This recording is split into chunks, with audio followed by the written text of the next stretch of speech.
Good afternoon, everyone. Thank you for joining us for this month's member education session. My name is Ampo Jensen, and I'm pleased to welcome you on behalf of Native Americans in Philanthropy. Today, we're coming together to explore a vital and complex topic, Indigenous healthcare equity. This conversation is not only timely, it's necessary. Indigenous communities have long faced disparities in access and outcomes with healthcare systems, and it's critical that we create space to listen, learn, and work toward meaningful change. I was born and raised on the Pine Ridge Indian Reservation, where it is often described as one of the poorest in the country, facing some of the most severe health disparities.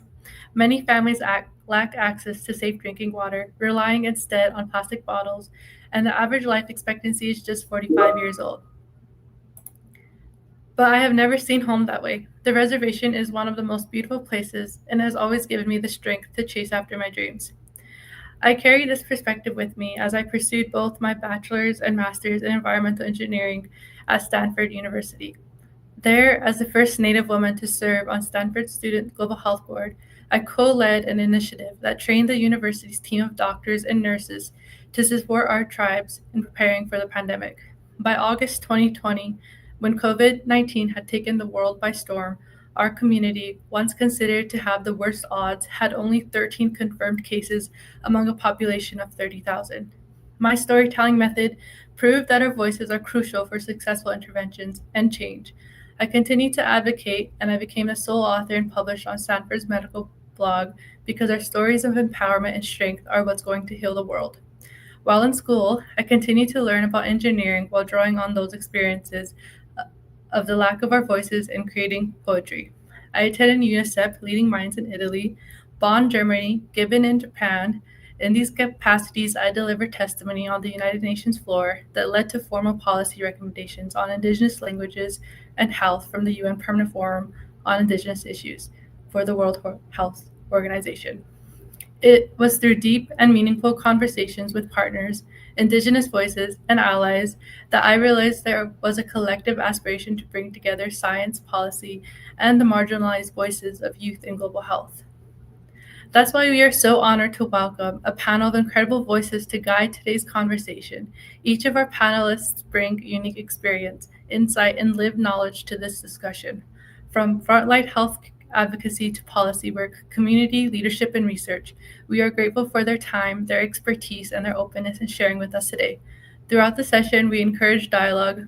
Please feel free to share questions or reflections as we move through this discussion in the chat. Once again, thank you all for being here. Let's begin. I'll pass it to Shandon.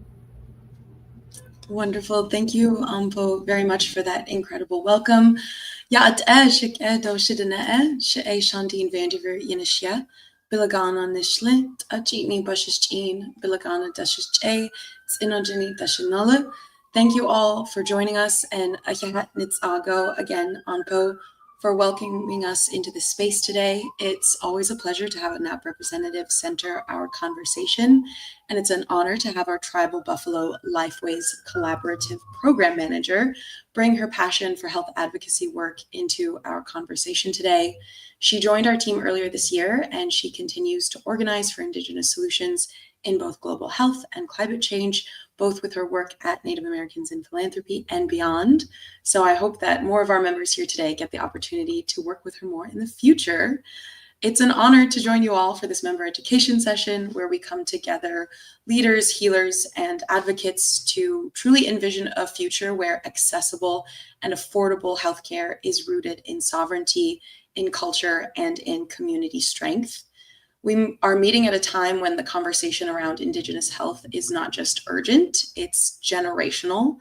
The recent cuts to an already extremely underfunded Indian Health Service remind us of a truth our communities have long known, that systemic neglect demands systemic change, and that change must begin with us, with Indigenous-led, culturally informed solutions that rise up from the ground and are rooted in partnership across Turtle Island. Grassroots initiatives are already showing what that future can look like, with tribal clinics that integrate traditional medicine alongside Western care, Native-led nonprofits training the next generation of Native physicians, as well as community programs that honor both data and autonomy as equal measures in healing. And I'm very excited for today's panel as it brings together voices who embody this work in action. Each of our panel speakers today represent different corners of our nations and disciplines, but yet I'll share a common goal: closing the health equity gap by returning power and practice to our people. So together we'll explore how representation in medicine transforms trust, how cultural healing strengthens outcomes, and specifically how philanthropy, when done in true partnership, can sustain these efforts for the next 7 generations. So to our panelists today, thank you so much for sharing your wisdom and your time, and of course for the work that you continue to do on behalf of our communities. And to everyone joining us live here today or in the future, whether you be a funder, a public official, a student, an advocate, thank you for showing up ready to listen, learn, and take action. So with that, I'm very excited to dive in. Carolyn, AC, Julie, and Olivia each have tremendous experience in this work, so I will let them tell you a little bit more about what perspectives they're bringing into this conversation. So as your called panelists, please introduce yourself and your affiliations however you feel comfortable. I'm going to pass it to Caroline to start us off. Hi, thank you so much for having me. I'm really thrilled and honored to be part of this conversation today with this group of experts. My name is Caroline Fidan Tyler Doenmez. I'm of Kurdish descent from the Dersim region of Turkey on my Baba's side, and English settler descent on my mother's side, and I was raised in the Monadnock region of New Hampshire. I'm currently a cultural anthropologist working at Michigan State University. I'm affiliated with the American Indian and Indigenous Studies program there, as well as the Center for Gender in Global Context. I'm here today. I'm so excited to share a little bit about the work that I've been able to do recently with the RX Kids program based here in Michigan, a cash prescription program for moms and babies. And this is a really kind of unprecedented and intrepid effort to combat child poverty and supports all moms and babies in a given participating community. And so I'm going to be sharing more details about the logistics and kind of the philosophies of the program later in this conversation. But very, very excited to be here and join into the conversation with others on these really important topics about the well-being of Indigenous nations and communities. It's an honor to have you, Carolyn. We're very excited, yes, to Uplift, as she hinted a little bit, a very unique and impactful program. Up next, I would like to introduce AC Locklear. AC, if you'd like to introduce yourself and a little bit of your affiliations that you're bringing with you today. Yeah, definitely. Thank you so much for having me. It's truly an honor to be here and to share a little bit about our work here at the National Indian Health Board. Again, my name is AC Locklear. I am a member of the Lumbee tribe of North Carolina, originally from Pembroke, North Carolina, and currently in Washington, D.C. And I'm here representing the National Indian Health Board as their Chief Executive Officer. And the National Indian Health Board is a nonprofit that was founded by the tribes over 50 years ago to represent the health interest of all federally recognized American Indian Alaska Native tribal nations.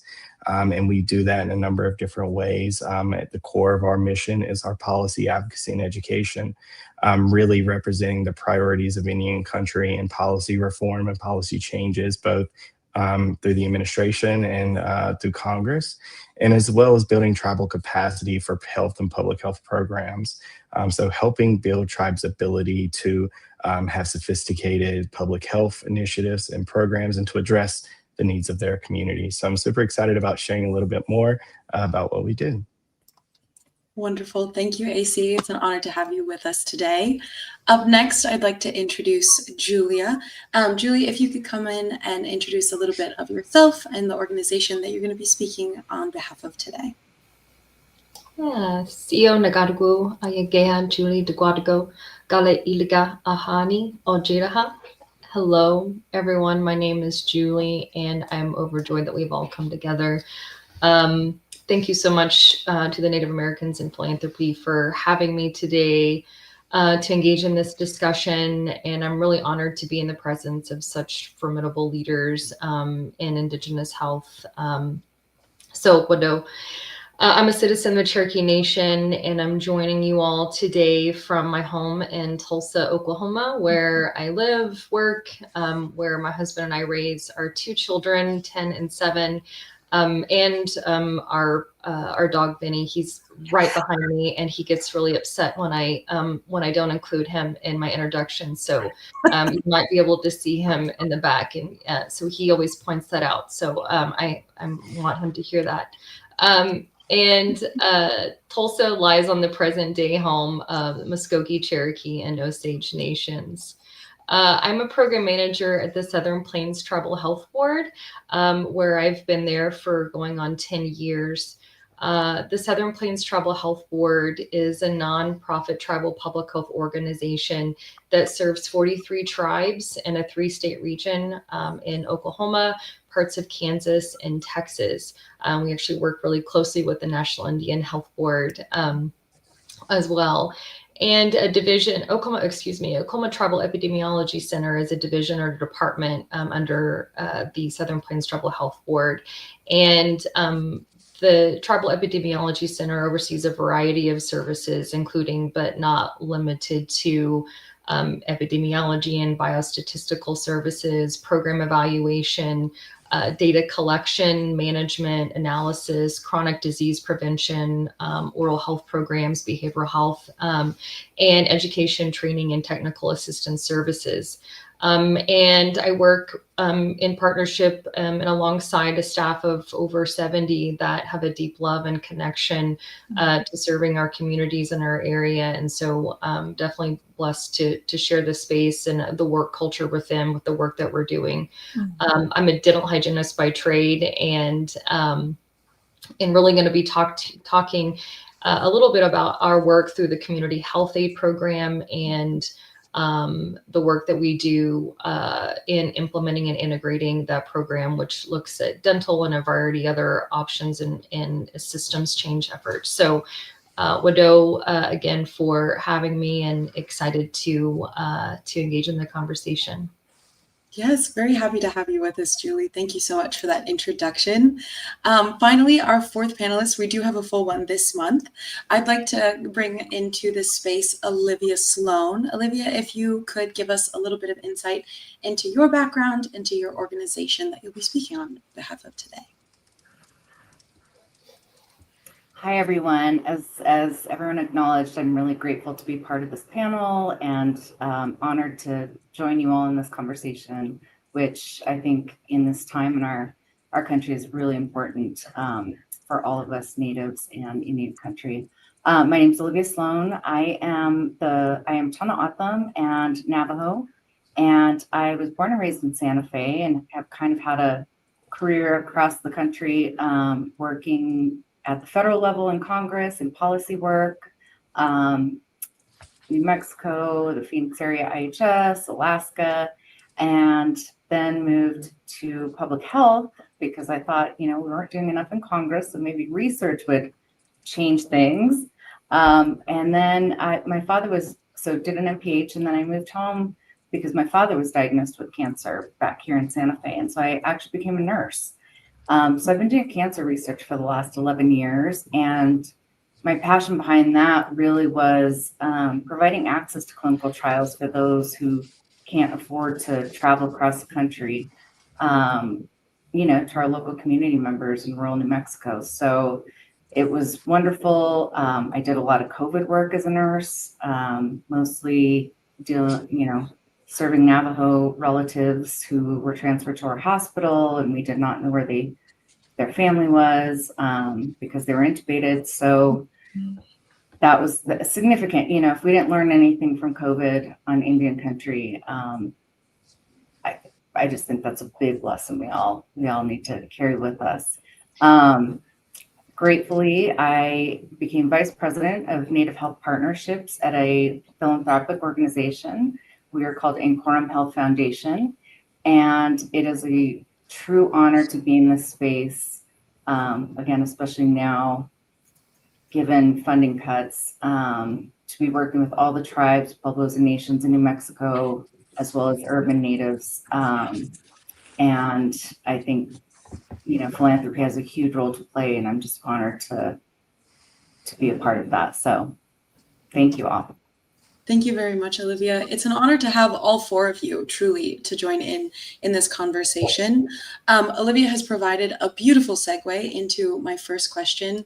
Obviously, healthcare as an umbrella term covers a huge wide range of resources, of programs, of partnerships that you all engage in.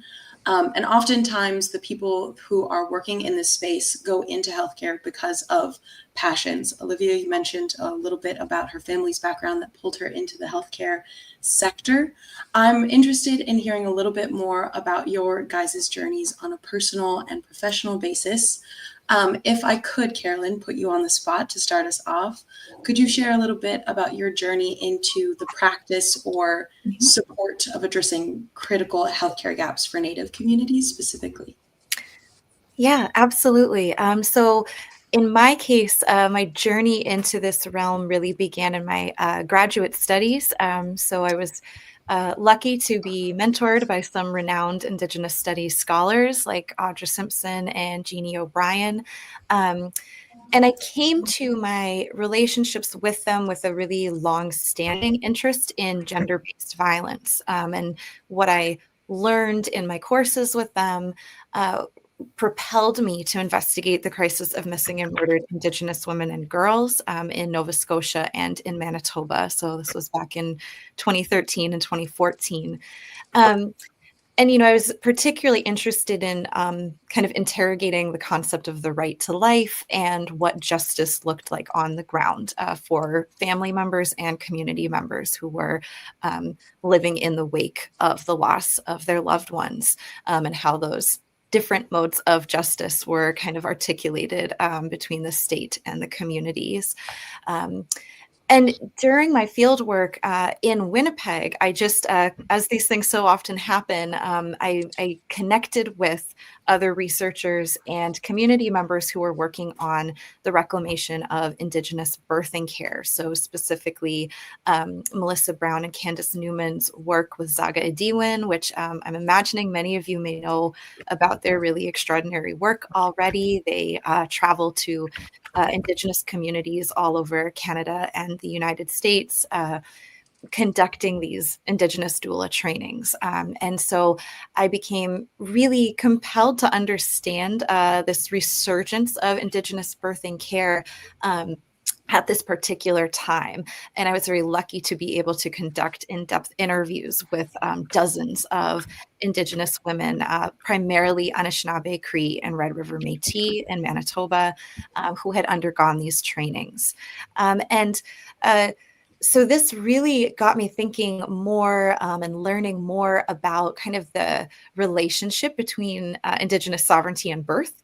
And that, of course, these stories and the kind of knowledge that were gifted to me in these experiences helped me to see how reproduction, pregnancy, birth, parenting are realms of very pronounced colonial violence, right? And I'm sure many of you know much more about this even than I do, but I was really horrified in my field work to see and hear many examples of this, from medical racism to the very pervasive threat of newborns being apprehended from their mothers, which is a phenomenon massively disproportionately affecting Indigenous families in Manitoba.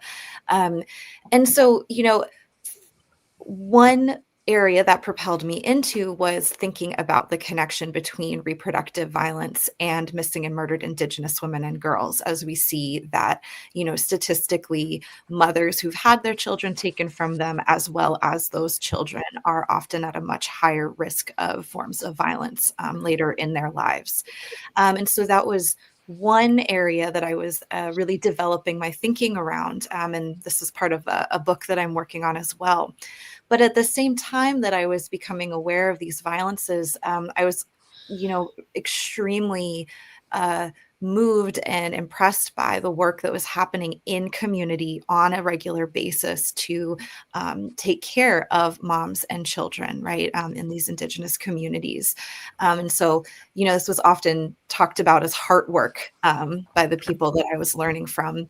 And so I became extremely passionate about this as, I think an often overlooked or neglected area of focus when we talk about justice and anti-violence. And so I really have put quite a bit of effort into trying to uplift the wisdom and the narratives of the people I was learning from, to draw attention to the fact that reproduction is still such a fraught site of violence, but also an important site of kind of political resurgence. And so when I just recently moved to Michigan to begin this new position here a few years ago, and immediately wanted to seek out also local reproductive justice efforts, which is when I heard about this brand new RX Kids cash prescription program, and just felt this immediate connection to their mission, and was very also excited to see the kind of immediate impacts that it was having in communities all across the state, including Indigenous communities. And so, yes, I think the final thing I would say is that I was very compelled to participate in the research for this program because as an academic, I have a lot of concerns about, the work, the learning that we might attempt to do in a collaborative way with Indigenous communities, ending up on a shelf collecting dust, right? And we know this is the case for so many of the reports and inquiries that have happened regarding missing and murdered Indigenous women, and also child welfare, at least in Canada and Manitoba. And so the fact that this was, a movement that was kind of activating and actualizing these principles and these lessons, and not being deferred indefinitely into the future, it's very meaningful. Beautiful. Thank you for sharing, Carolyn. It's always important to hear what has motivated you to not only join the sector, but has really fueled your passion to work with the organization that you're with now. So I appreciate you really cementing that for us here today. Speaking of, you brought up a very interesting point of ensuring, generational knowledge is preserved from our ancestors and passed on to our future generations. As I'm gearing up to transition to you if you can't tell already. As a recent CEO inductee, it is a similar responsibility that you have of ensuring that all of this knowledge is still preserved and passed on for our future generations. If you would share a little bit about how you got into the role, if you'd like to even broaden it out to how you got into the healthcare sector in general, take it away. Yeah, thank you for that. And I think that is a really important note. It is that generational knowledge, that desire that's passed down from our ancestors. And that's really where my journey started, is seeing how my grandparents, my great-grandparents, my great-great-grandparents really blazed a trail, really laid a path, and how they were able to, create a system out of nothing. Specifically for them, it was around education, to preserve and to protect our culture and our people as a means of survival. And that is what I've always carried with me, whether it was through personal or professional experiences, is that desire to continue that path forward, to make sure that our people were, that the well-being of our people were provided for, and that we were doing it as Native people, and it wasn't others that were doing it for us. And that's what I carried into my career and into my education. And I knew that I wanted to be at that intersection of where policy really impacts our people and have that impact at that level. And seeing really firsthand the power of putting control back into the hands of our communities, whether that is tribal communities, whether that is American Indian, Alaska Native, Indigenous people, you see that success, you see that ability to really make impact in tribal communities so much more than when it's done by the federal government or done by others. You see us be able to incorporate our culture, to incorporate our knowledge, to return and to, really reclaim a lot of that knowledge and those practices. And that's really what really attracted me towards, especially the health sector. I grew up in such an education focused family. That's where my heart was. But when I really saw all these different determinants of health and how they impact our communities and how they interplay, it really was what kind of led me back into the health space, to be able to say, hey, whether our people have access to clean water, whether they're living in a space that is that they have stable housing or stable homes, whether they're able to get their education, whether they have ties to their place, ties to their community, ties to their culture, all pieces that really make up a healthy Native American, Alaska Native person. So that's really kind of what jump started. And my background is obviously, as I said, is policy. And I think that what's very interesting about what NIHB does is that we are really one of the few tribally governed organizations. And I know Julie mentioned it early, we have 12 member organizations that we work extremely closely with, who represent all of their tribes in their areas. And they are really our first line in being able to connect back and forth with tribal leaders in real time and provide them with knowledge, and they provide us with the knowledge of things that are happening in their community. So it's really amazing to be able to see the impact of what a policy decision has done, how it impacts, whether it's Alaska, whether it's folks, in the Southern Plains, and being able to have conversations with policymakers about those distinctions and those differences and what they're doing to impact tribal communities. And being able to work across Turtle Island and across tribes to make those changes is really powerful. Beautiful. Thank you for that, AC. I am going to pass it to you, Julie, immediately after, not only because you both work in this intertribal policy space, but also because it seems like you also may have a little bit of shared passion for this working with tribes across Turtle Nation, whether it be, specifically in the Southern Plains area or with larger organizations like NIHB. If you could give us a little bit more insight into what brought you into your position today and into the sector. Yeah, I'd like to. Thank you. A lot of, it really starts in the small rural community that I grew up in, southeast of Tulsa, and really kind of the generational impact that my grandmother and my great grandmother had on me, and how really I've been kind of directed to this place and guided to the place that I am now. And I'm just really grateful, because it's not to my own accord or control, definitely, of how I ended up in this space. But growing up, again, with my background in dental, I am one of 5 children, a working class family.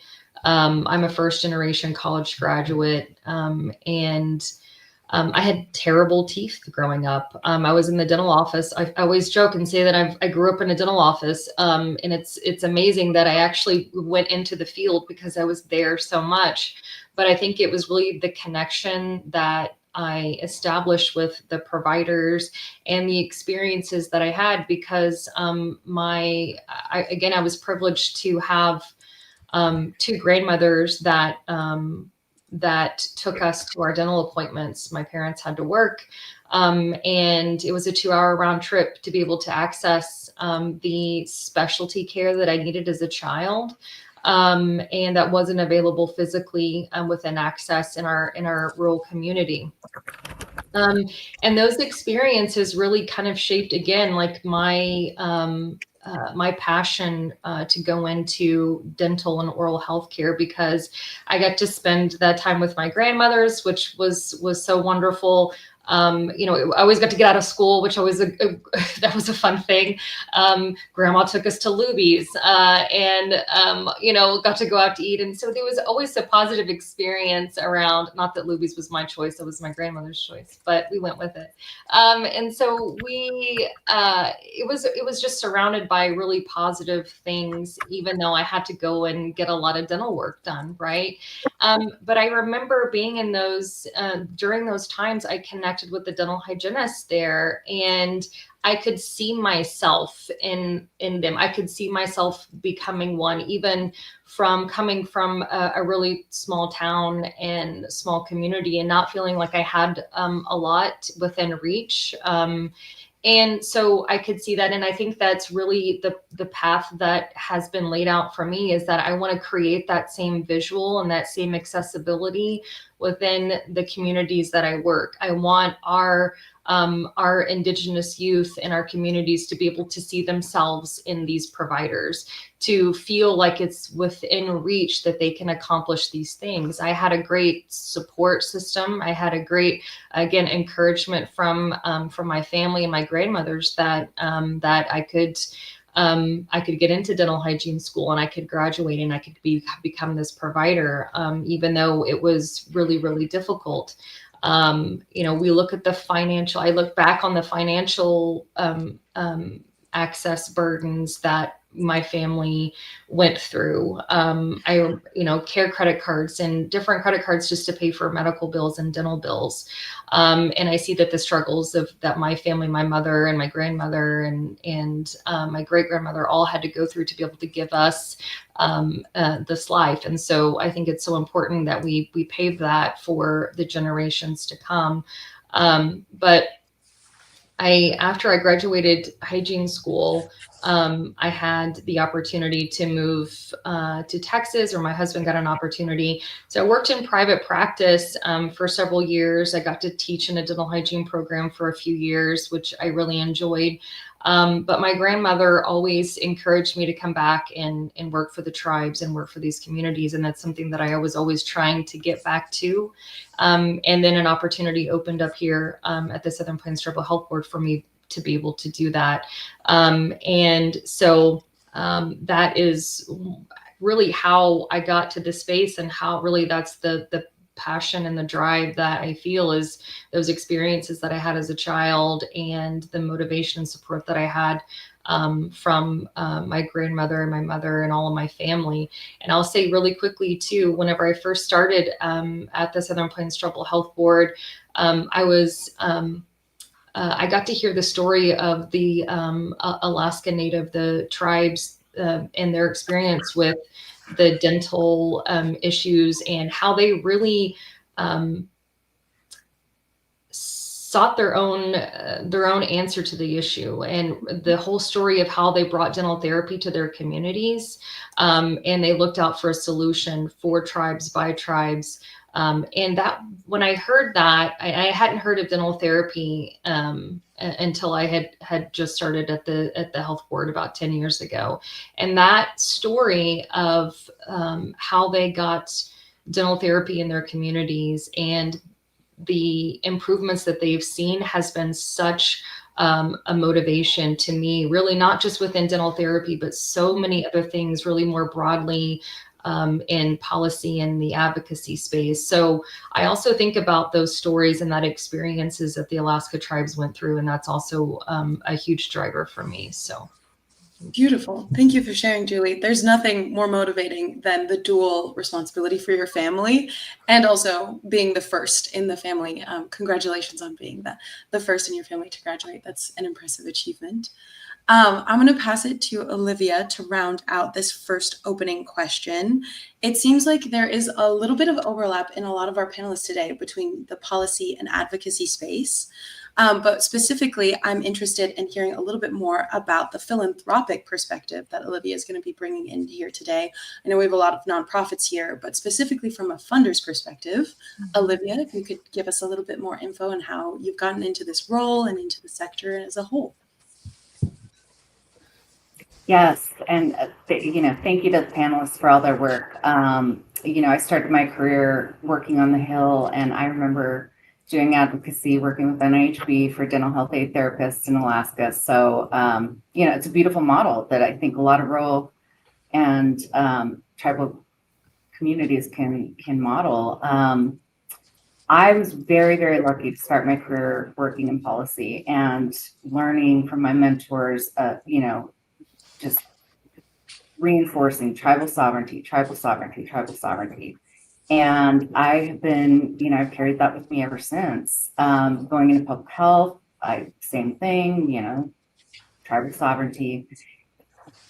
Coming into philanthropy, I actually feel like it's somewhat of a culmination of all my experiences between policy, advocacy, public health, and then actually direct care as a nurse. I feel incredibly honored to be in this space, in a philanthropic space. Our organization previously owned part of the hospital here in Santa Fe, New Mexico, and by sort of some transactions, we've actually been able to become one of the biggest health foundations in New Mexico, and that is just a beautiful space to be in order to really recognize tribal sovereignty from a funding space. I think there's in philanthropy, we have a lot of education to do. Luckily I have beautiful support from my colleagues here that, may not understand our status as sovereign nations, how to work directly with tribal governments, what that approach looks like. Rather than just being grant makers, we are about relationship building, and we're about community-led solutions, right? We know the challenges that our tribes are facing. We know internally. We know we have strengths-based approaches to healthcare and health solutions. And a lot of times that doesn't show up in, the general spaces. And so you have to go and build relationships, authentic relationships. And it takes a lot more time than maybe philanthropy is used to.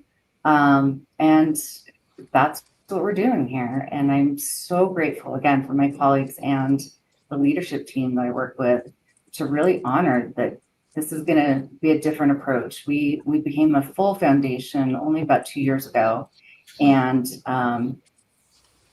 sometimes as natives, we kind of sit there and we're squeaky wheel saying, no, it's not the same approach. It's not the same approach.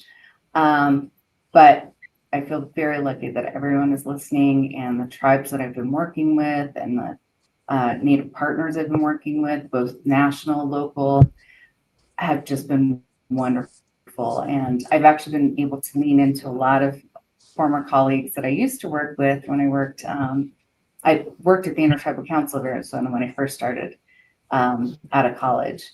And so national partners that I've been able to lean into and soundboard with, it's been a really beautiful kind of full circle experience. And we are here to listen. So thank you, Olivia. I always appreciate the reiteration of we are here to listen and learn mutually as a collective.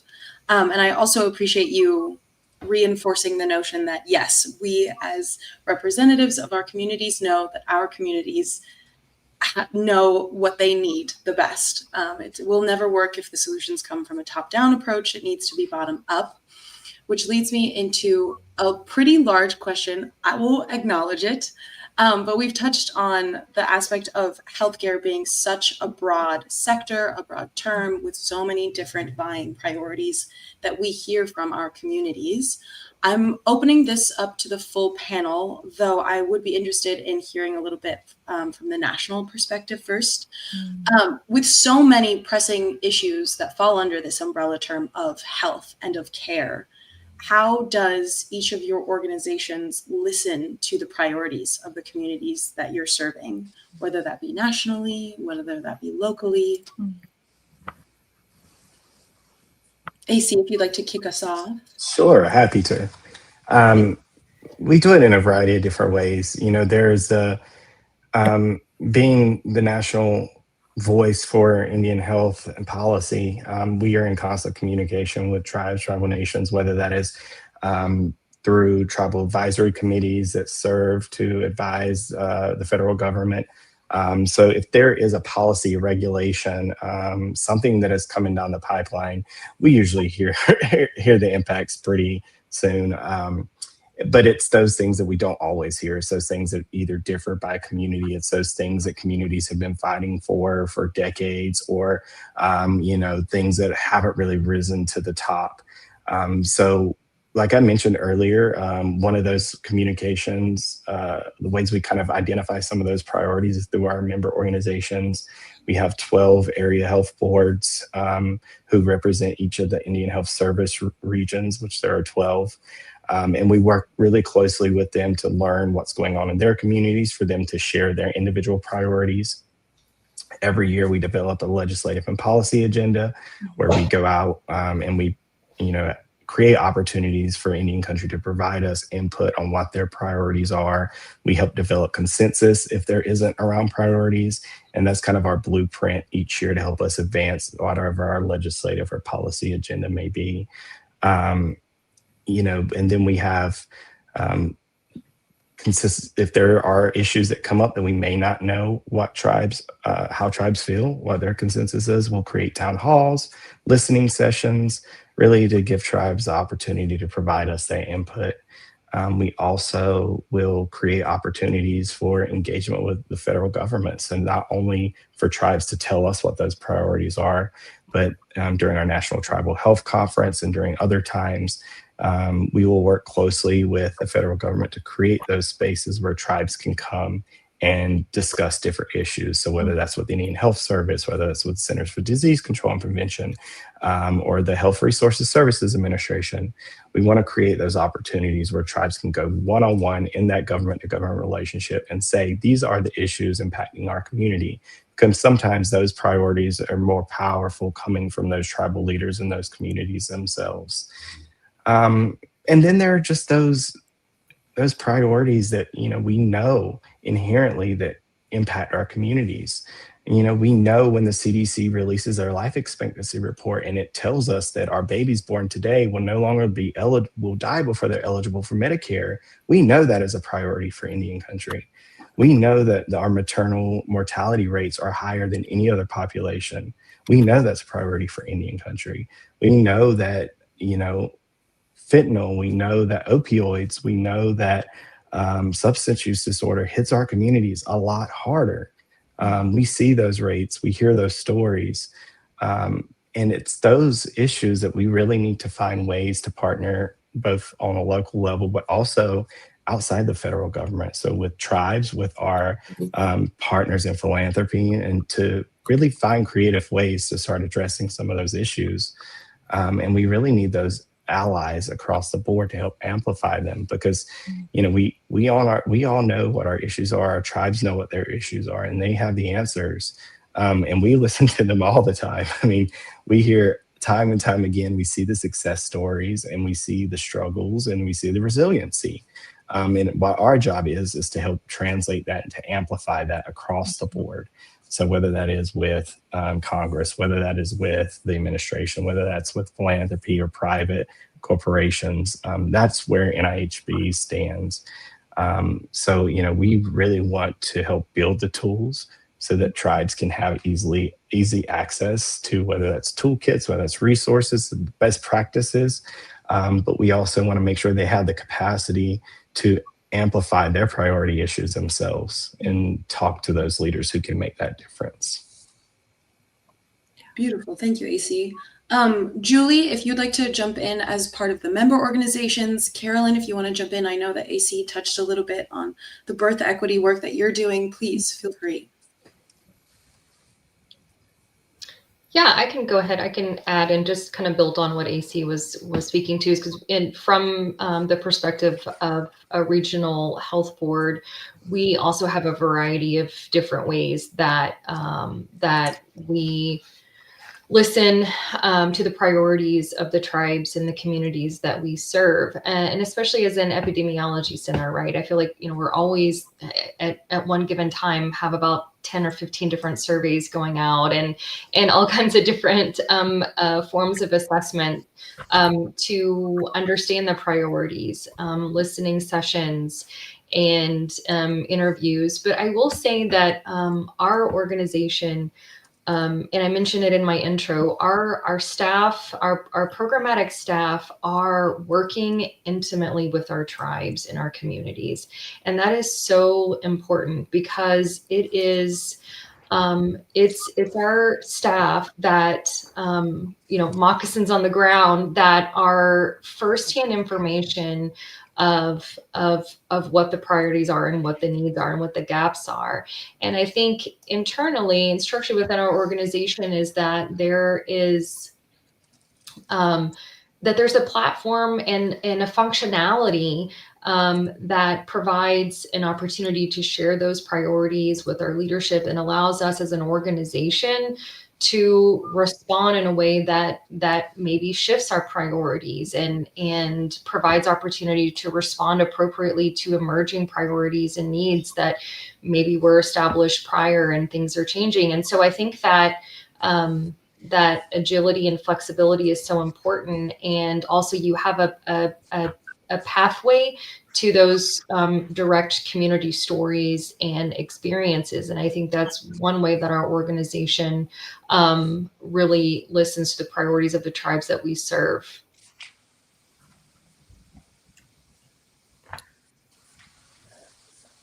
Yeah, I would love to share a little bit more about kind of RX Kids and its approach to health, building in some ways off of the previous comments that were made.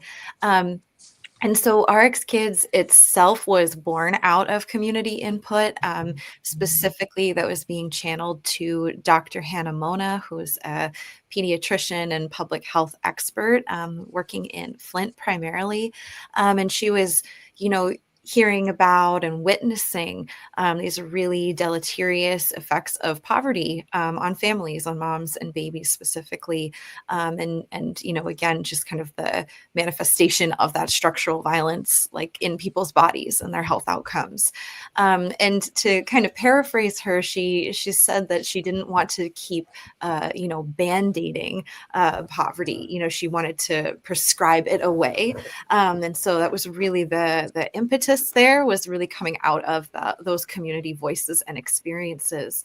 And as the program has been unfolding in many different communities, there's been this kind of continuous community engagement and research being conducted with participating moms, so that we're kind of constantly seeking to integrate their voices, their perspectives, and their priorities into the kind of program design and functioning, as it's still quite new. It's just only been up and running for a little while now, since January 2024. And so, keeping moms' experiences as these really vital, vibrant elements of the program as it continues to move forward is really crucial. And in terms of, the understanding of health here, the program is really based on this idea of poverty as pathogenic itself, right? So, this is, of course, coming out of community and also speaking to the kind of intellectual and advocacy legacy of public health kind of giants like Paul Farmer, right? Who really argued that poverty is one of the greatest risk factors when it comes to various forms of suffering and disease.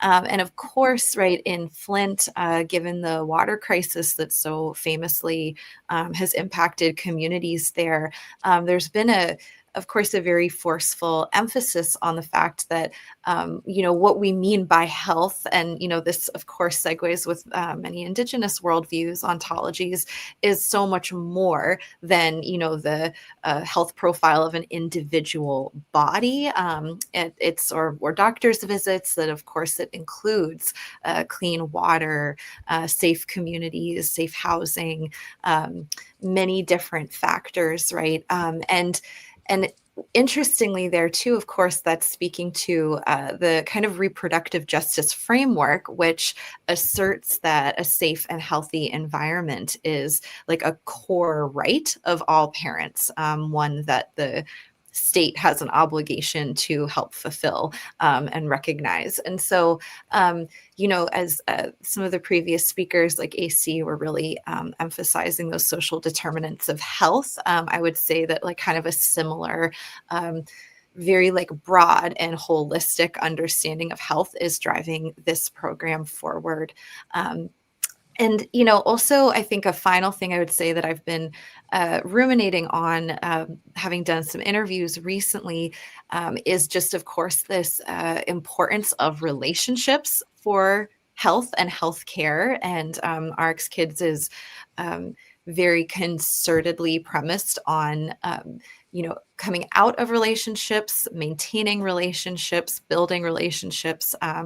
And so I also, of course, note, the resonances there with Indigenous approaches to health, also really, of course, revolving around good quality reciprocal relationships.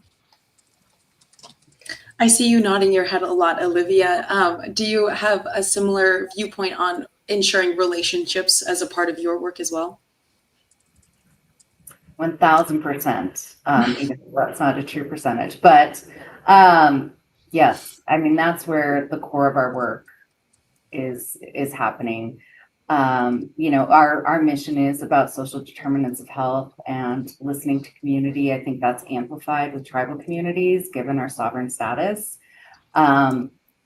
There's so many complex systems that we have to go through, and a lot of times non-natives don't quite understand that. Housing actually, so we define social determinants of health as broadly as possible. Housing came to the forefront as we started our foundation.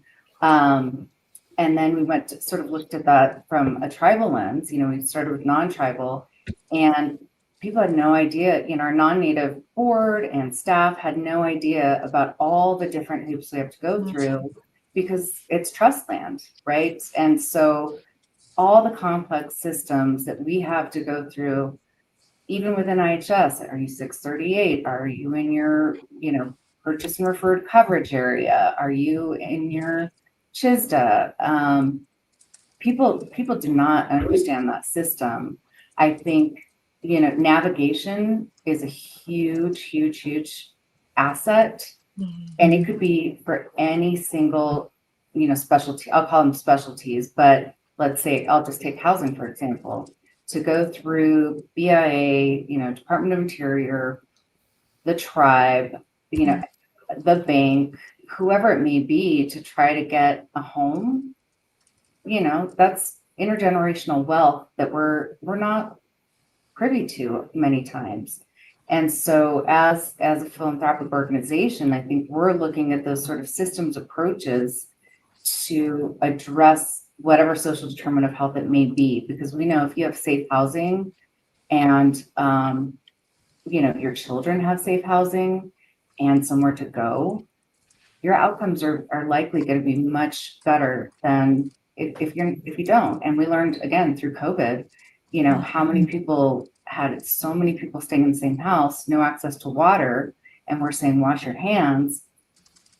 We can't wash our hands. One person gets COVID, and everyone ends up with COVID. So I think I nod my head to all of my colleagues on this call, because it really is the systems approach and how broadly we can define health. Absolutely, yeah. I thank you, each of you, for sharing your unique perspectives. But again, we're uncovering some underlying themes, no matter what organization, what level that you're working towards, that within this sector are ubiquitous across the board.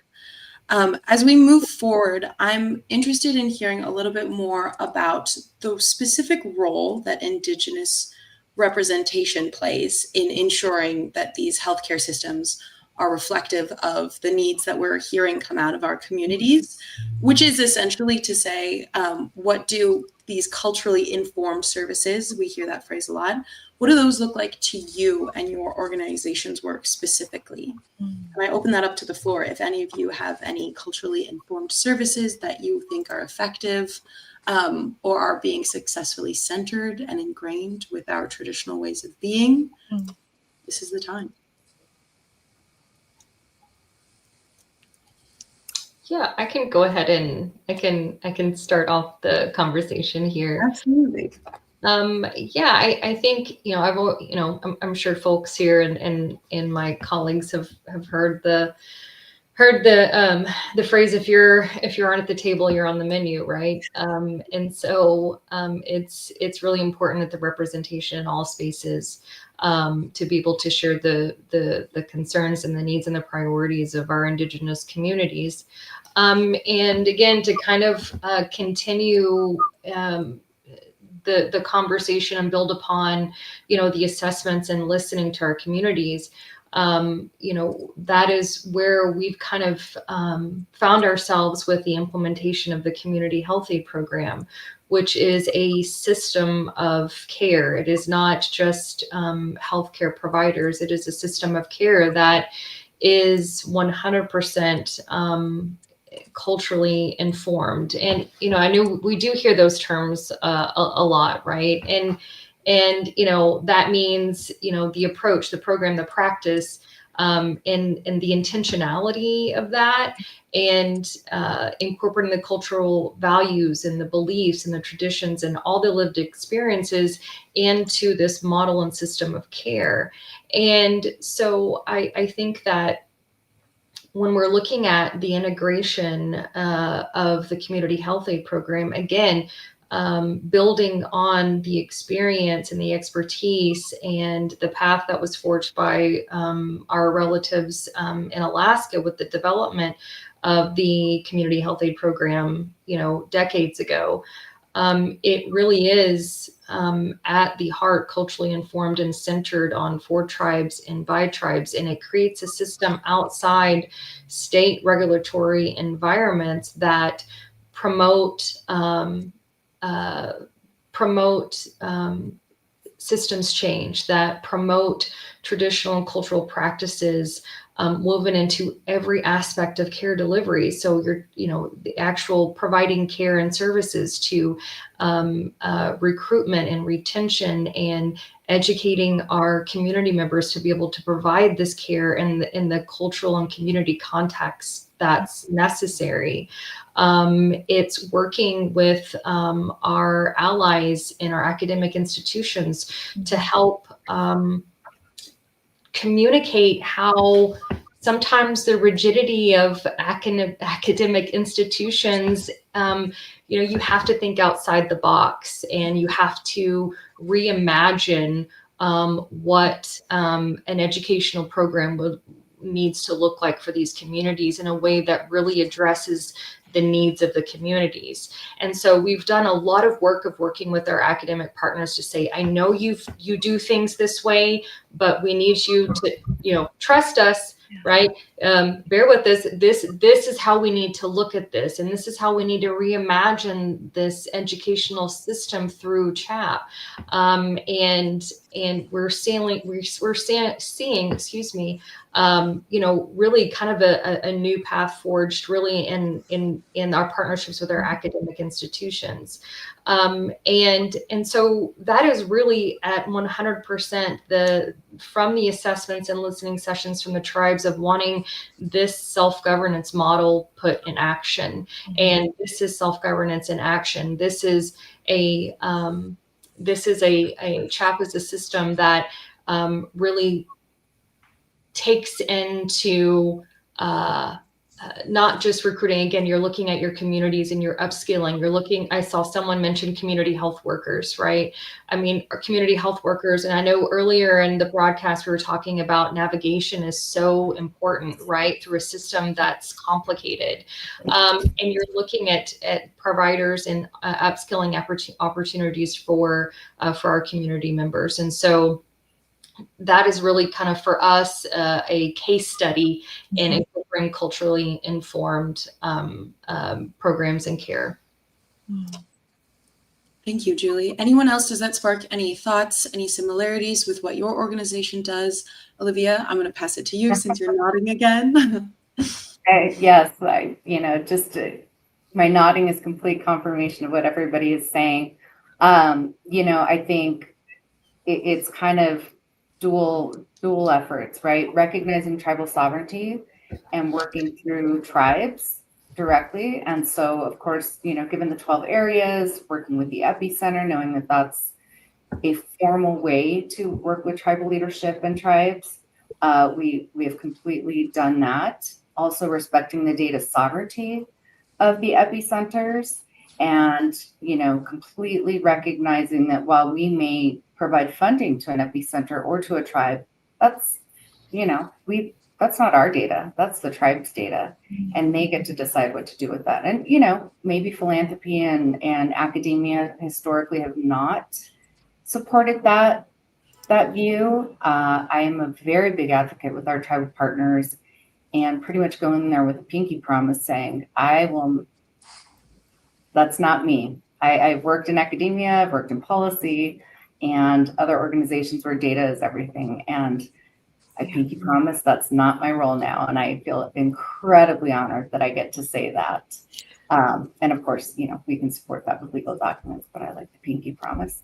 And so, but I think also really, supporting Native nation building so that tribal leadership can actually go to the policy makers and ensure they have that capacity. Sometimes tribal leaders, transition and they may not have that background to immediately go to budget consultation. So how do we ensure that they have the policy support behind them so that they can advocate? They may not have the experience necessarily, but they know exactly how to advocate. And so how do we take them to, NIHB or budget consultation, whatever, department it may be, and support that work. I also think there's some grassroots work that we want to support. And of course, going through the proper formal relationship building, there's some wonderful grassroots campaigns that are initiatives that are systems changes, and how can we sort of build regional support within, I'm now in New Mexico, but I think ultimately that's even a bigger question. We certainly have regional approaches. We have not known state lines and boundaries. So I think that's a beautiful way to look at how philanthropy can support all of that work. Absolutely. I couldn't agree more. Also emphatically nodding in the background to everything you're saying. And a beautiful transition, as I know we're running short on time today. I want to transition into making sure that each of you have some individual space. And speaking of some grassroots, region-based programs that are doing some really incredible work, I want to focus a little bit more on Carolyn, since she is representing the RX Kids programs today. If you can speak a little bit more to, again, the unique strategy behind this program and share a little bit of the impact that you've observed so far in the Native communities that you've been serving. Yeah, absolutely. Thank you.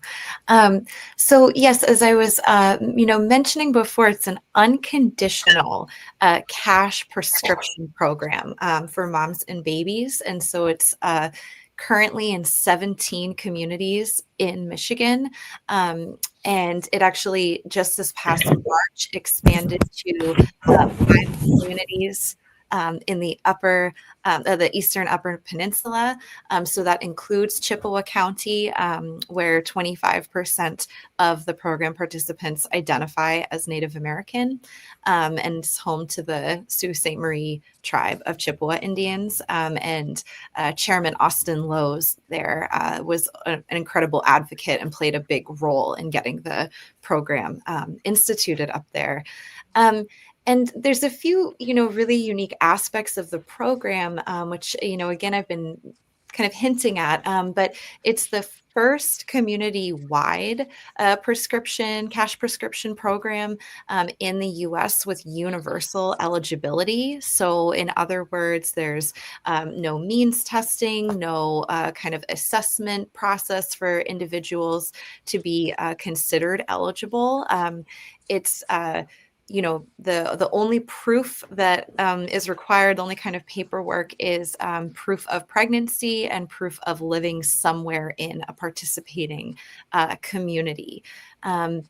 And so it was originally launched in Flint in January 2024, and it's reached to date over 3,900 families. The numbers are updated regularly on the website. And so it's delivered over $17 million in direct support to families. And, crucially, right, like this, I think many people know this or have lived this, but, that perinatal period, welcoming a new baby is the most financially stressful and precarious time in most people's lives, right? So there'll be often a surge of expenses, some of them unanticipated, right? We hear from a lot of our moms that they're kind of these economic shocks that they have to contend with shortly after welcoming a baby, relating, of course, to kind of the baby's material needs, but also things like car repairs. Transportation is a huge one that we hear about. And in addition to that, we also hear that the cash prescriptions allow, and we've had participants in Chippewa County speak to this explicitly, sometimes allow parents to stay home longer or dads to stay home and get that bonding time with their newborns.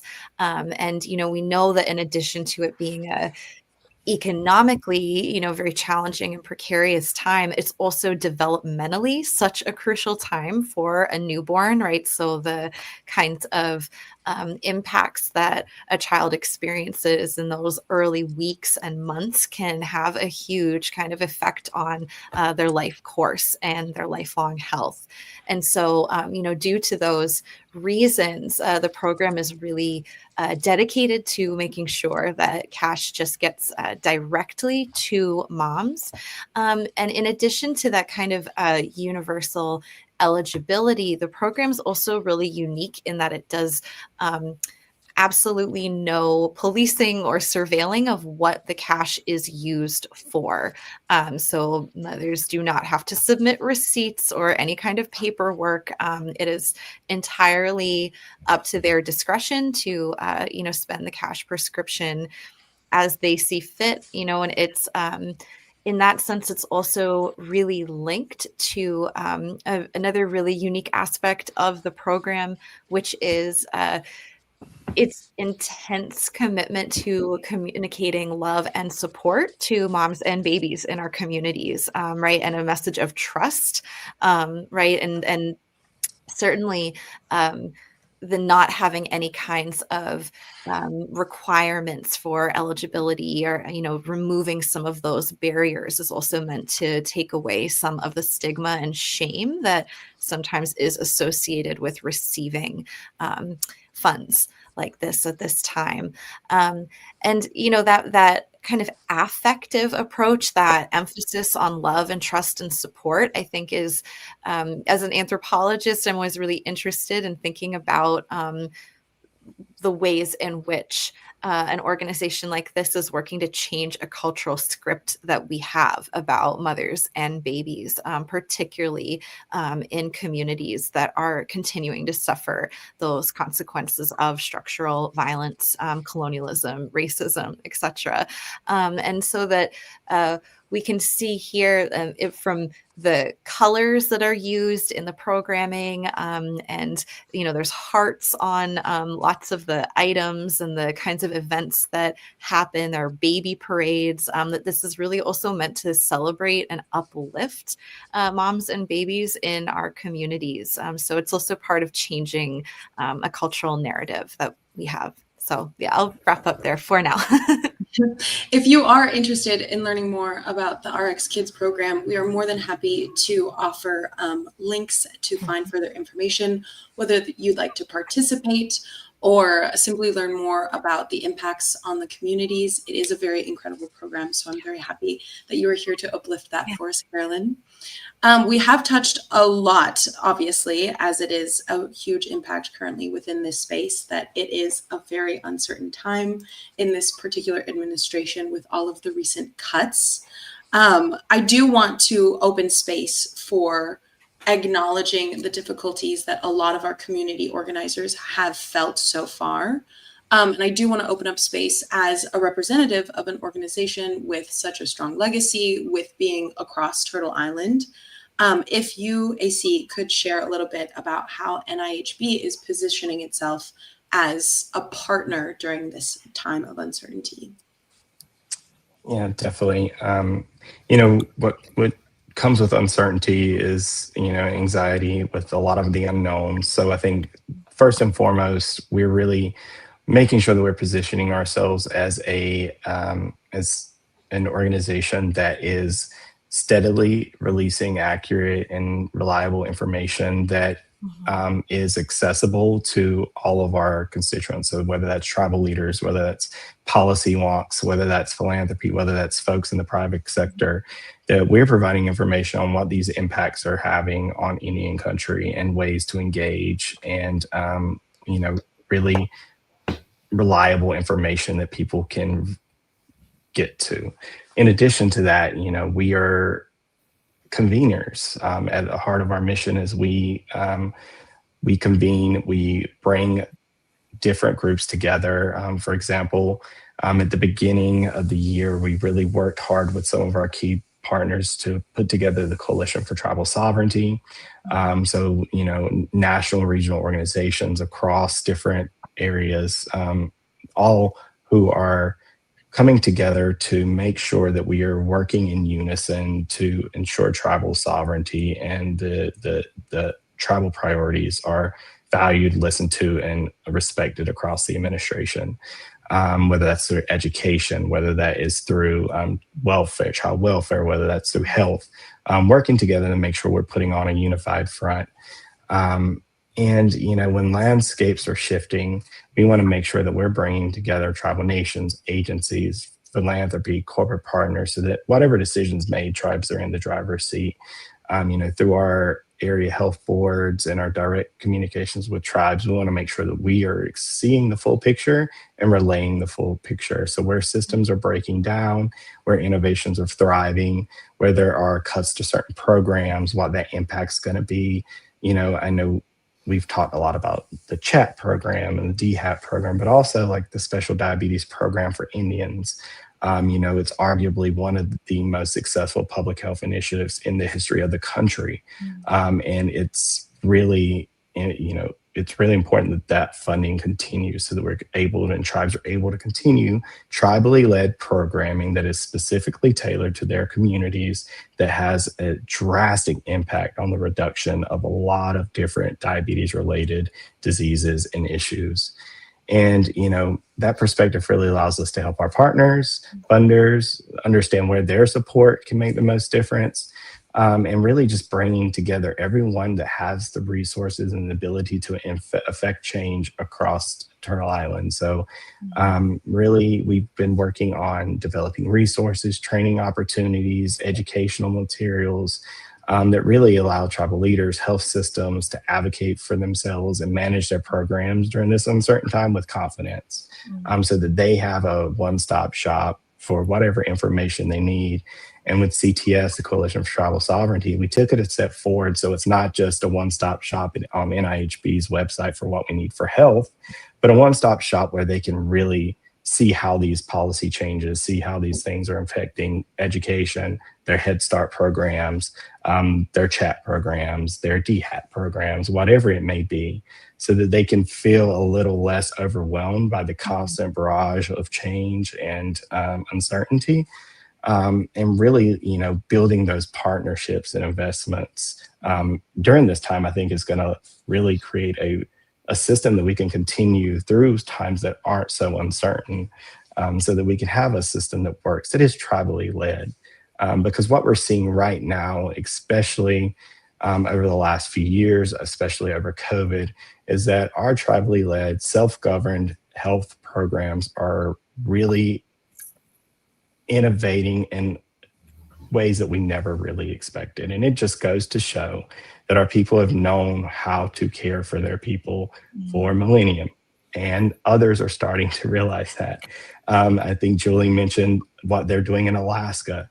Some of the work they are doing addressing the rural health concerns in the state of Alaska.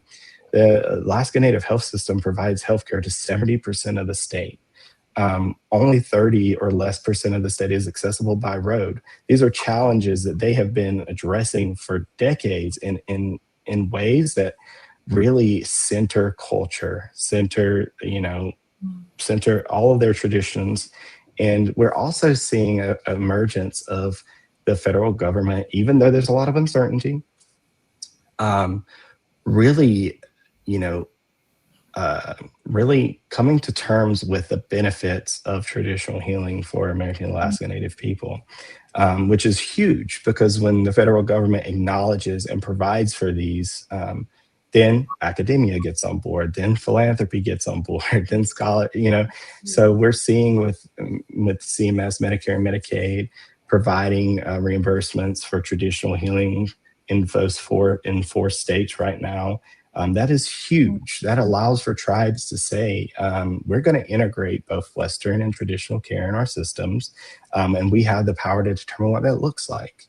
And we can now not have to put our own resources towards it and take it out of our pots that we can now provide that service and more to our communities.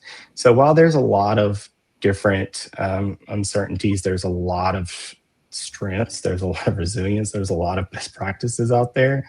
So we want to make sure that we are not leading with all the things that are, we all are realizing, but we're leading with, strong, accurate information. We're leading with partnership, and we're elevating all the things that are going great.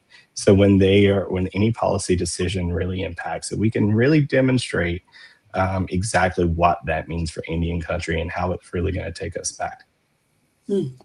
Thank you, AC. I'm incredibly honored to have you represented here today as that resource for any who are interested or being affected. It is an incredible, the breadth of the resources that are available is truly impressive. So if anyone is interested, again, we will pass on information. I do want to reiterate through all of the important points that were being made that partnership is one of the most important in building these sustainable systems that will continue regardless of the administration. And I want to pass that to you, Olivia, as a funder. Do you have any practical recommendations for building these effective partnerships between Native-led initiatives and other healthcare providers who may not be Indigenous, but allies who want to collaborate in addressing these healthcare gaps? Yes, I have been, I'm new to philanthropy. I was in policy, I was in public health, and I was in cancer care and cancer research. And I have, thankfully received support to kind of go into those spaces where typically I'm the only Native there. Organizations where they may not know much. And often I think many of us find ourselves as the only Native in a meeting or workshop.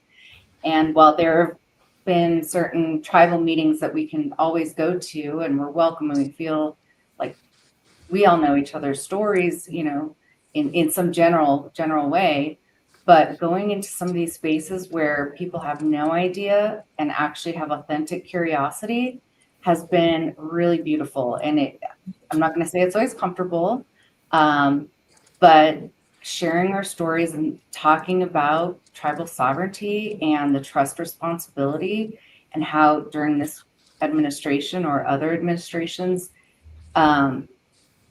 you know, there is a different relationship with government, and that trust responsibility is something we can very much ground ourselves in. And when you talk to other funders, it's been amazing to leverage their interest in actually supporting some of our work, and they're unlikely partners in many situations. I was recently at a meeting about a kind of different funding model for philanthropy and impact investing, which, again, I'm not the financial person, but the host said, you know, there's probably enough money in this world to solve a lot of our problems. And we just need to figure out those partnerships. But between this group of 20 people, we could probably find a connection to anyone in the world. And I just thought that was so beautiful and powerful that it's true. I think there is funding outside of your typical, you know, there's so much administrative burden. And so when we from Philanthropy are looking at some of the funding opportunities and partnerships, how do we take away those administrative burdens that, you know, we know, and it's not even necessarily just tribes, but a lot of communities, we don't have the staffing. You know, typically your healthcare director is doing 3 other jobs in addition to being a health director. So how do we reduce those burdens? I think additionally, there's potentially technical assistance that we can fund, where there is, you know, I recall working on the Hill and just getting the word tribes included in legislation took years, because it was city, government, county, and they just didn't include the word tribes, therefore we could not apply. And, you know, both federally and state policy, that took a long time to do. And so now that the word tribe is there, how do we actually help tribes access that money? Maybe that's via technical assistance. So I think, you know, looking at all those potential avenues to funding, including leveraging support from partners who may be unlikely partners, is a huge opportunity. Absolutely. Meeting the communities where they need us, and not forcing them to meet us where we are, is incredibly important. As we round out our conversation, I do want to end on sort of an envisionary tone, and I'm going to pass it to Julie, as you are truly in the process of training the next generation of healthcare practitioners, as you shared before. What are you envisioning for the future of truly Indigenous healthcare practices as you're seeing this next generation of physicians begin their careers? Yeah, I think, you know, the work that we're doing and the work that's been done for generations by our ancestors is that we're consistently working to incorporate Indigenous ways of knowing and practices and culture into how it intersects with Western approaches, right? Into systems and structures that are in place. I think through CHAP, we're trying to create that system apart from structures that provide barriers, that provide I guess not provide, but that cause barriers, and try to remove some of those for our communities.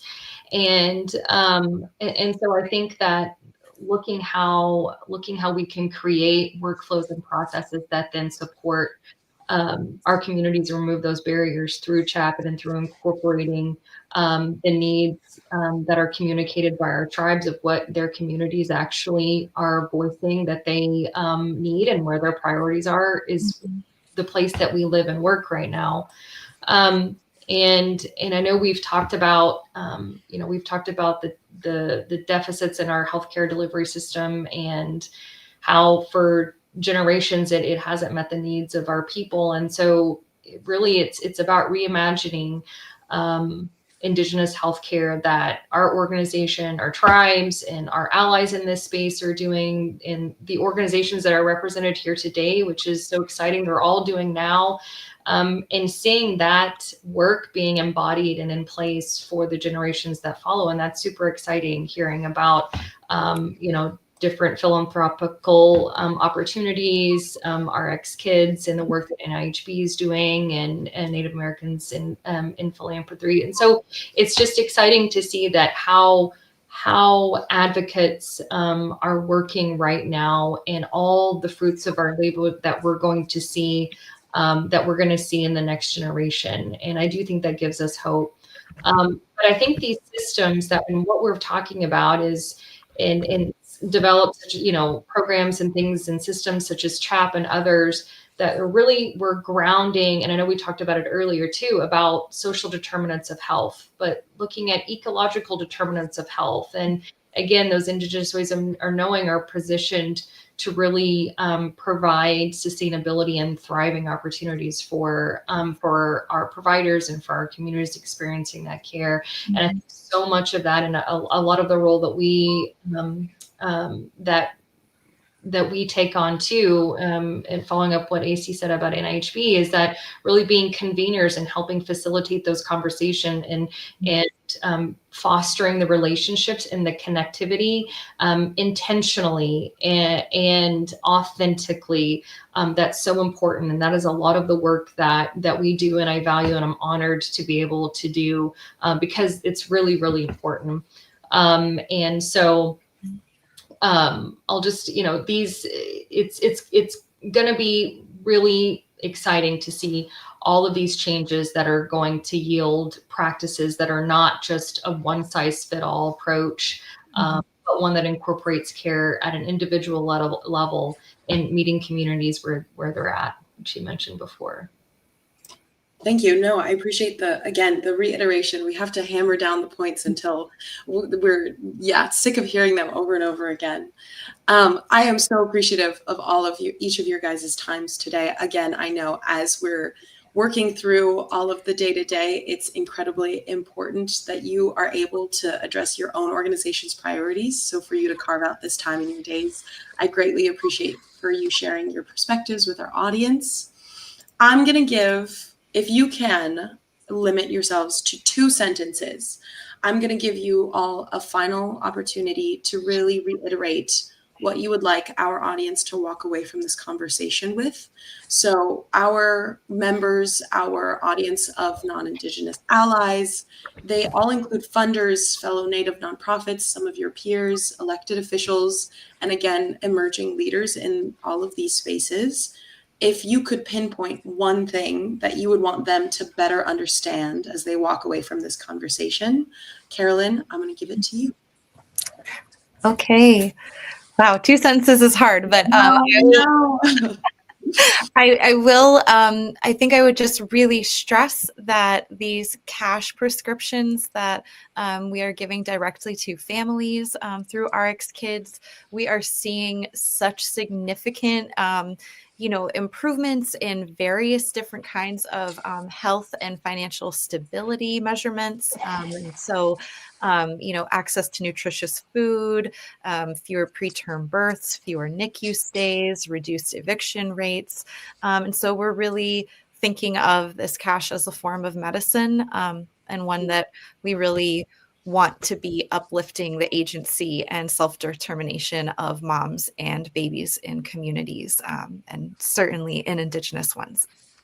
Beautiful. Thank you, Carolyn. AC, I'll pass it to you. Yeah, definitely all 2 sentences. I think one thing for people to take away is partnership with Indian country really starts with learning. But in these times, I feel like everybody feels they need to do something or they feel like they need to take action. And I think really partnering with national, tribal, and regional tribal organizations and programs is really important. and thinking about how can you do so in a way that provides flexibilities for tribes that need to address issues in the moment and priorities in the moment. That really takes a complete diversion from how things have always been done, but providing the flexibility to allow organizations and tribes to really address whatever may be coming down the pipeline, whether it's maternal health, child health, behavioral health, is really critical right now. Thank you, AC. I appreciate it. Olivia, your final 2 sentences for our audience today. Oh, okay. Well, I'm going to start with honoring tribal sovereignty and Native voices. And everybody deserves access to a healthy life, whatever that looks like for them. And it's a right, not only as Natives, but as every human, not a privilege. Beautiful words. Thank you, Olivia. And Julie, if you could close out our conversation today. Yeah, I'm going to lean into, again, some of the themes that have been discussed and brought up. Is flexibility is super important. Kind of that nimbleness and responsiveness is really important. Being able to let go of our fixed views and assumptions is also really important.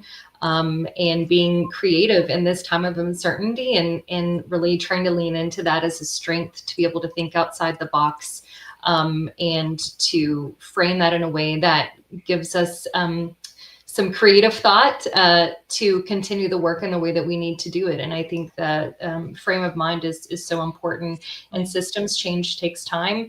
And going back to relationship building, that especially from funders, is that taking into account the importance of relationship building is very important. And it's about investing in tribal communities because, again, as it was said earlier, tribes have always had the answers to what they need for their communities. And it's about listening, investing, and respecting tribal sovereignty and self-governance. And so thank you. Thank you for the opportunity. Yes, absolutely. And I'll reiterate again until everyone else is tired of hearing it. Thank you so much for joining us today and sharing all of your experiences, your wisdom, and truly uplifting the powerful work you're doing, leading in Native healthcare. I think you've all reminded us that culturally informed care isn't just a strategy, it's a commitment to honoring the identities and the traditions and the voices of Native peoples. So I thank you each for showing us what that looks like in action.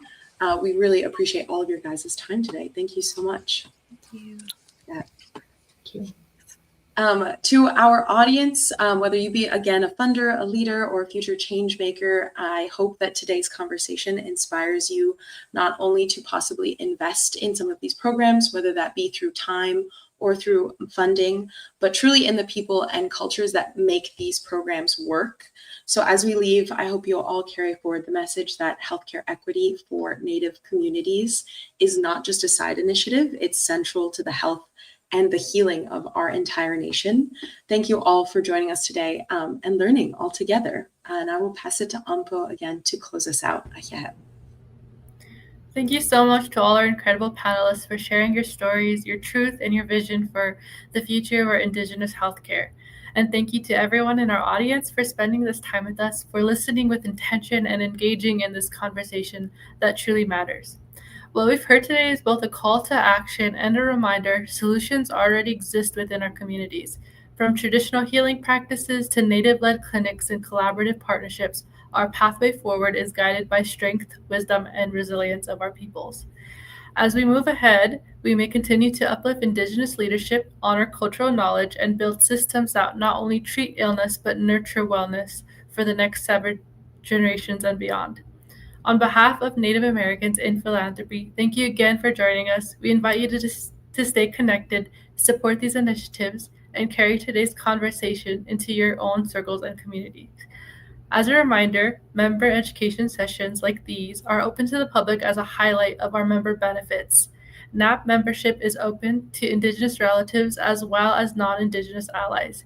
If you are not a NAP member yet and you would like to learn more, we encourage you to visit our website, nativephilanthropy.org, nativephilanthropy.org or email our team at membership@nativephilanthropy.org. You still have time to join our network of dedicated nonprofit professionals and cross-sector partners and gain access to even more membership exclusive content next year. Finally, all audience members who registered for this webinar will receive an email with a link to a short survey. It should only take 5 to 6 minutes to complete, but provides invaluable feedback for our team and direction for future session planning. Please take a few moments to share your thoughts on today's discussion and what you'd like to see in the future sessions.